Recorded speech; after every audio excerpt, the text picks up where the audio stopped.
sih dengan sistem perdagangan kopra di Minahasa?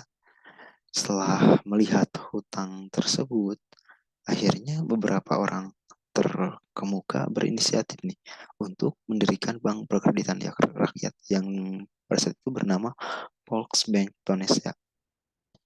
Nah, pada 1930, asisten Presiden Hammerstein mengusulkan pembentukan koperasi untuk mengurangi pedagang perantara yang sering memberikan uang muka pada saat itu. Pada Desember 1930 dibentuklah Koperasi Pembelian Kopra atau yang disebut Produk Perkop Sentral atau PPC. Pada 1932,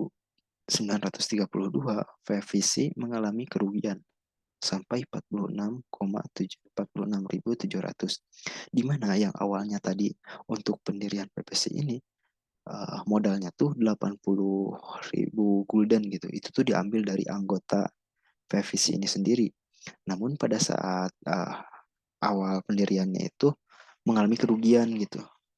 Nah, pada tahun 1937 pemerintah melakukan penelitian dengan mengirim Dr. Ede Fries, kepala bagian Departemen Ekonomi di Hindia Belanda ke Minahasa, di mana ia tinggal. Kenapa sih ini bisa terjadi seperti ini di Minahasa padahal sumber dayanya tuh banyak gitu. Nah, atas inisiatif De Vries, maka bank-bank rakyat di Hindia Belanda disatukan gitu ke dalam Allegemen Volkskredit Bank, di mana inisiasi De Vries ini bersumber dari hasil penelitiannya mengenai orang-orang di Minahasa gitu, yang berpendapat bahwa harus ada bank yang lebih besar daripada PVC untuk menaungi kopra ini. Yang selanjutnya, upaya pemerintah untuk melunasi hutang petani. Pada 1936, AVB memberikan dana kepada PPC sebesar 350.000 gulden. Nah, pada saat itu kan PPC ini di bawah AVB ya. Nah, AVB ini memberikan dana kepada PPC dan PVC ini membeli langsung kopra-kopra kepada petani-petani gitu. Nah, pada 1935, kunjungan Direktur Urusan Ekonomi T. Hart ke Manado akhirnya membuka mata pemerintah gitu dan menempatkan konten tuler di Manado dengan tugas utama. Yang pertama untuk memeriksa apakah penyihatan ekonomi masih mungkin dilakukan. Apabila masih mungkin, konten tuler diminta memasukkan usulan yang perlu dilakukan untuk mengatasi hal tersebut. Nah, konten tuler pun mengusulkan untuk membuat ordonansi atau ketetapan.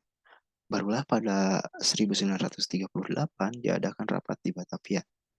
Pada 1939, pemerintah mengeluarkan peraturan pemerintah dalam Kopra Konsret Verordening Manado. Nah, Presiden Manado pun mengeluarkan surat keputusan tertanggal 1 April 1939, di mana ordonansi ini mengatur bahwa tidak boleh ada pedagang perantara yang tidak memiliki izin dari pemerintah. Nah, izin dari pemerintah ini bisa didapatkan apabila pedagang perantara itu memiliki reputasi baik gitu di mata pemerintah. Nah, setahun setelah berlakukannya ordonansi tersebut pada 1941, uang muka dan perjanjian kontrak menurun dan hutang pun otomatis agak menurun di Minahasa pada saat itu. Nah, ini dinilai sangat efektif. Upaya penerapan ordonansi ini dinilai efektif pada saat itu. Kenapa sih uh, kopra ini ditanam di Hindia Belanda gitu? Kenapa pemerintah Hindia Belanda toh-tohan dan juga berusaha keras untuk melindungi petani kopra? Nah, yang pertama tuh tingginya permintaan pasar dunia, di mana pada era abad ke-19, awal abad ke-19 pada saat itu, seorang sarjana Perancis menemukan uh, bahwa minyak kelapa ini bisa menjadi bahan utama atau bahan dasar dari margarin dan juga sabun. Nah, dari hasil penemuan tersebut, akhirnya permintaan pasar dunia terhadap kopra pun meningkat, sehingga pemerintah Hindia Belanda ini melihat peluang tersebut dan diberlakukanlah tanam paksa kelapa pada saat itu. Yang kedua, pengelolaannya tidak repot, di mana pengelolaannya ini dari awal penanaman dan juga pengurusan ini tidak repot gitu. dan juga yang terakhir tidak memerlukan tenaga kerja yang banyak, di mana pemerintah Hindia Belanda bisa menekan biaya operasional. Nah, yang terakhir jaringan transportasi kopra di Minahasa. Seperti yang kita ketahui bahwa dalam suatu produk perlu ada transportasi untuk pendistribusian. Nah, pada saat itu pengiriman kopra antara petani menggunakan perahu di pelabuhan-pelabuhan di Minahasa. Namun pelabuhan-pelabuhan seperti yang kita ketahui pada awalnya kan dikuasai oleh orang-orang Cina dan juga Arab. Sama dengan pada saat ini, yaitu masih dikuasai oleh orang-orang Cina dan juga Arab. Namun uh, akhirnya Belanda memonopoli pelayaran antara pantai dengan perusahaan yang disingkat KPM. Nah, perusahaan ini tuh memonopoli lautan, monopoli perdagangan laut gitu atau pelabuhan pada saat itu, dan akhirnya bisa mendominasi di Minahasa.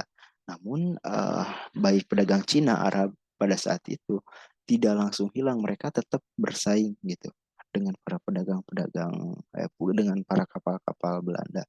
Namun memang dominasi Belanda sangat terlihat di pelabuhan-pelabuhan tersebut.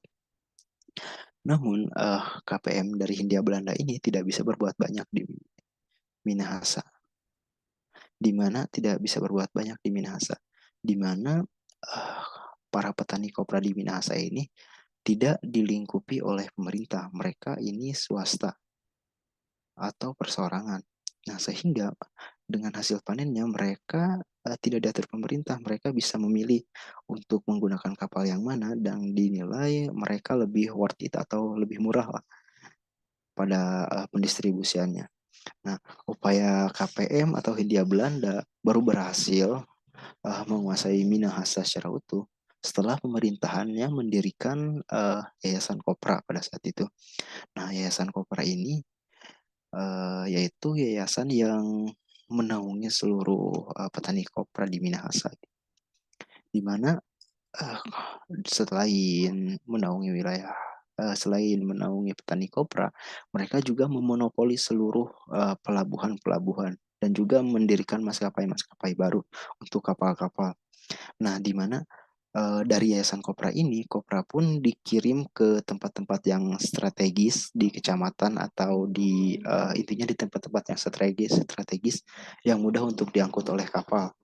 Nah, setelah diangkut oleh kapal ini tujuannya yaitu ke Pelabuhan Makassar, yang mana Pelabuhan Makassar ini digunakan untuk mengekspor ke luar negeri nantinya.